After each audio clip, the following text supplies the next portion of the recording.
Je m'appelle Constance et dans cette série de vidéos, je vous propose que nous retracions ensemble la restauration complète de mon Eriba Puch de 1974, baptisé Sunny. Vous pourrez suivre le démontage et la refabrication complète de cette petite caravane avec son lot d'embûches, de fou rire et quelques petits conseils qui, je l'espère, vous aideront si vous avez le même type de projet. Dans l'épisode précédent, Sunny a été entièrement dépouillé de ses meubles. Il est maintenant temps d'enlever tout le revêtement intérieur, du sol au plafond, isolation et plancher. Alors cette petite Eriba, elle est faite comment ?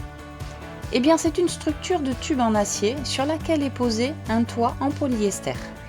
Contrairement à ce dessin, pas de tube sur le toit. Et sur la Puch, très légère, le plancher n'est qu'un seul morceau de contreplaqué. Elle n'a pas d'isolation. Sur les parois, une tôle en alu, du polystyrène et du simili. Qui dit Eriba, dit agrafe. Mon conseil, se doter d'une bonne dégrafeuse. Et c'est parti pour enlever 772 000 agrafes. Alors, je mets le turbo.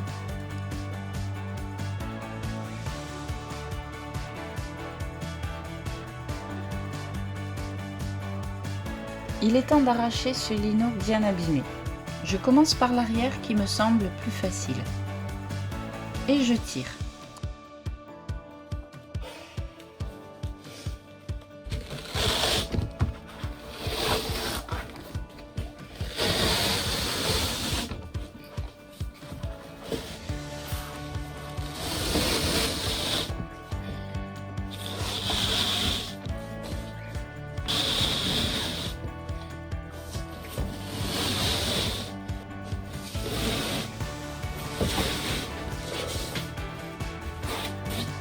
Après de bons efforts, le lino finit par céder et il laisse vite entrevoir l'état du plancher au niveau de la porte et de la cuisine. On peut voir sur cette photo le bout du timon qui est soudé à la structure, ici en haut et ici en bas. Comme je le craignais, à l'avant, le plancher est complètement pourri. Je sors le lino intact, il nous servira très vite. Une bonne chose de faite, on passe à la suite.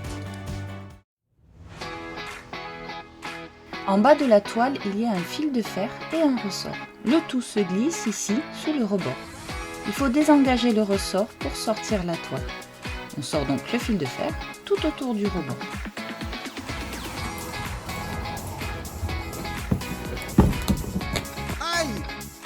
Et oui, le toit tient grâce à la toile.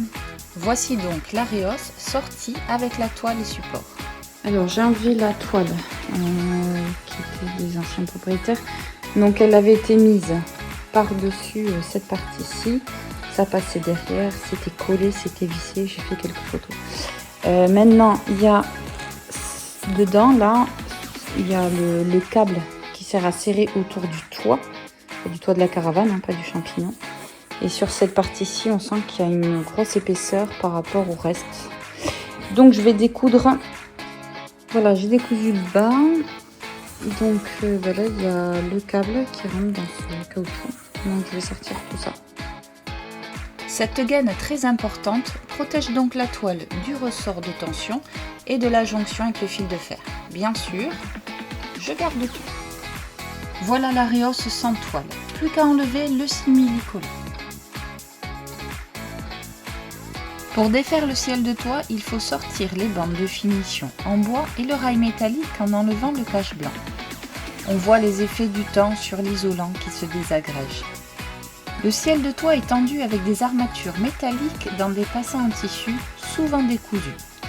Pour enlever l'isolant, protégez-vous bien les yeux et le visage. Sinon, comme moi, vous allez souffrir.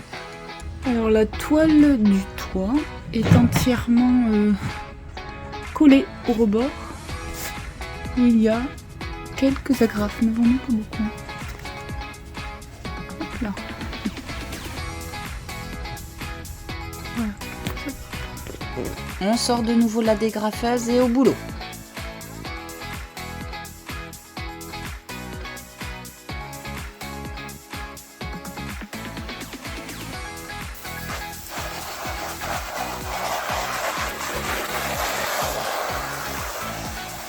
Je lave et garde le ciel de toit, il servira de modèle pour le nouveau.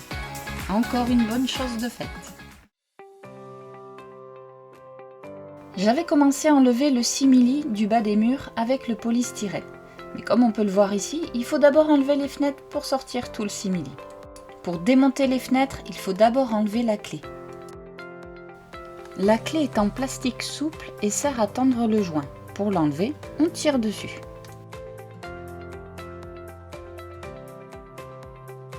Comme énoncé dans le premier épisode, mes joints sont tous cuits. Pour sortir la fenêtre, il faut être deux.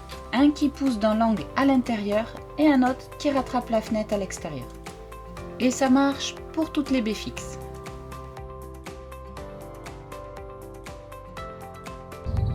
Une vidéo du contour de la baie basculante arrière. Parce que là, je tâtonne un peu, je sais pas trop comment. C'est fichu. Donc avant de faire une bêtise, on fait une petite vidéo. Je n'ai pas eu l'occasion de filmer le démontage de la baie arrière, mais il faut enlever les deux joints internes. Puis on peut dévisser le cadre métallique et il sort avec les derniers joints. Je conseille de garder les joints comme modèle pour les neufs. Quand les fenêtres sont sorties, les tôles s'écartent de la structure. On sécurise le tout avec des pinces ou du scotch. Démontage du rail alu de jonction de simili au bas. Je fais des marques sur les trous de vis. Donc les verts, c'est là où la vis va dans le mur. Et en rouge, comme ici, c'est là où il ne faut pas mettre de vis parce que ce sont des choses extérieures qui sont vissées dessus. Voilà. Le rail du milieu étant enlevé, on peut voir l'état du tube de structure. Et sous la baie avant, il y a énormément de rouille. Alors, attache du simili au niveau de la porte, il a été collé et très légèrement agrafé sur la partie bois. On voit quelques trous. Voilà. Alors, vidéo de comment le simili est accroché en fait sous le plafond. Donc, il y a aux angles une multitude d'agrafes. Là, c'est collé. Sur la fenêtre, il y a une agrafe à chaque support en bois. Collé. À l'autre angle, des agrafes. Collé, collé, collé. Alors, des fois, ça passe par-dessus le tube, des fois, non. Donc là, c'est sur le tube. Voilà. Donc là, par contre, il va falloir trouver comment mettre le support métallique. Et là, on voit qu'il y a un raccord aussi. Par contre, là, comment ils ont fait? Puis il y a un morceau ici. Ah, c'est collé. Ah là, c'est collé. Il y a des raccords en fait. Bon, après, comme il y a le support de la table, puis il y a le rail, il faudra peut-être prévoir en fait une bande ici. Les rails métalliques sont enlevés au milieu. Il faut défaire le simili et on repart pour 45 000 agrafes. Je vous propose de vous installer confortablement et de me regarder bosser. Promis, ça ira vite.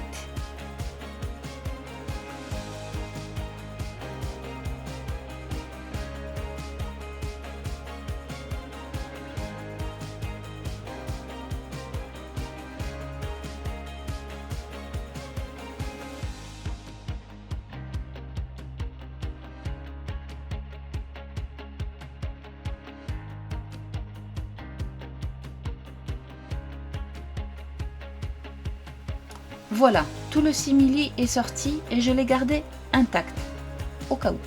Ce nid est maintenant entièrement vide de son revêtement et il est temps de faire un état des lieux. Il y a eu une belle infiltration par la baie avant, d'où la rouille et le plancher pourri. Regardez la tôle du bas, elle est différente. On verra par la suite qu'elle a été changée. Pour le reste, la structure semble en bon état. Il est temps de sortir le plancher. Juste avant de passer au plancher, il reste les bois autour des fenêtres. J'ai préféré les numéroter pour les remettre par la suite au bon endroit.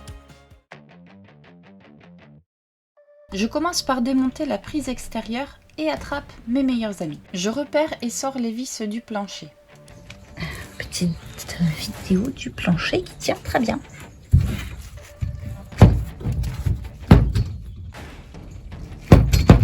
Le plancher est en deux parties. Celle à l'arrière sort facilement et intacte. Généralement, quand un plancher est pourri, il y a aussi une attaque de petites bêtes. Ce qui est sûr, c'est que la partie avant ne sortira pas intacte. Et moi, je pars en vrille. Allez, une vidéo de la force de mes petits bras. Pas mort du tout, dégueu. Allez, il faut que j'aille libérer le garde-boue.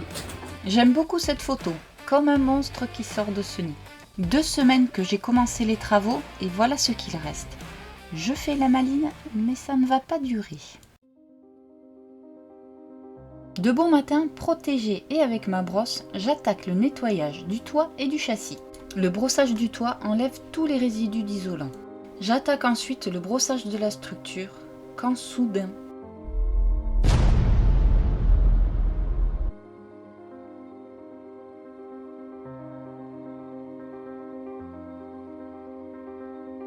Bon là c'est la cata. Je vois que 2 possibilités. Ou je jette ce nid à la poubelle et je laisse tomber. Ou je plonge dans l'inconnu. Bon, forcément vous avez vu les vidéos, vous savez ce que j'ai choisi. Hein. Mais ce que vous ne savez pas, c'est que j'ai pas fait ça toute seule. J'ai trouvé un super filet de sécurité. Allez, je vous en parle. Avec ce qui m'attend, je me mets rapidement en quête d'un forum Eriba pour m'aider dans mes travaux. Comme c'est une marque connue, il y a du choix, mais il faut tomber sur le bon forum. Et là, j'arrive sur le forum Eriba Touring. C'est une révélation. Ce forum est une mine d'or. Il y a de tout, par caravane, par problème, et surtout, j'ai rencontré une communauté extraordinaire. Si vous allez faire un tour du côté là de la PUC, vous trouverez ce nid avec la restauration détaillée en photo et d'une manière un petit peu plus technique. Si vous cherchez des conseils ou avez besoin d'informations pour une restauration, n'hésitez pas. C'est vraiment un groupe très bienveillant, on y est bien. Dans le prochain épisode, on va encore démonter. On va sortir l'électricité, démonter tous les rails, dégommer des vieux joints et si on a le temps, on déshabillera mamie pour la chirurgie.